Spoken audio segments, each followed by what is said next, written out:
중대재해처벌법이 시행된 지 한 달이 지났습니다. 그러나 법 시행 이후에도 여전히 중대재해는 계속 발생하고 있어 실효성에 대한 지적이 나오고 있습니다. 사망사고 등 중대재해가 발생한 경우 사업주와 경영 책임자의 형사처벌을 강화하는 중대재해처벌법이 시행된 지 한 달이 지났지만 노동자 사망사고가 끊이지 않고 있습니다.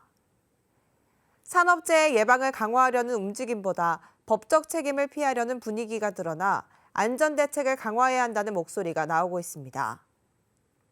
지난 27일 고용노동부에 따르면 중대재해처벌법이 시행되고 건설, 제조업 등 사업장에서 40여 명의 근로자가 숨진 것으로 나타났습니다.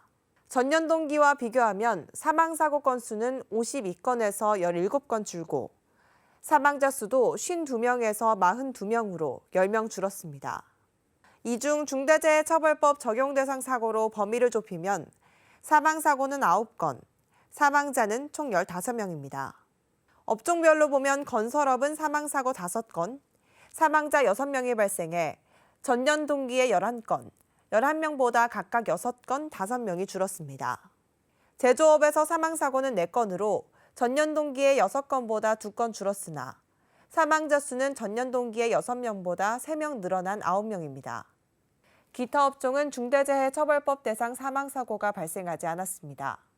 고용부 관계자는 제조업 사망자 수가 소폭 증가한 것을 제외하고 모든 업종, 규모에서 전반적인 감소 추세를 보인다고 설명했습니다.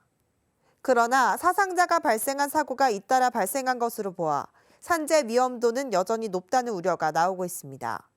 전남 여수 국가산단 여천 NCC 폭발 사고로 4명이 사망했고 삼표산업 채석장 토사 붕괴 사고로 3명이 사망하는 일이 발생했고 경남 창원의 에어컨 부속자재 제조업체에서는 근로자 16명이 독성 물질의 무더기로 중독되기도 했습니다.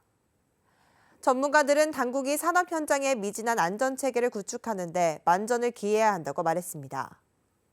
또 중대재해의 실질적인 예방 조치를 위해서 엄정한 법 적용과 집행이 중요할 것으로 전망됩니다.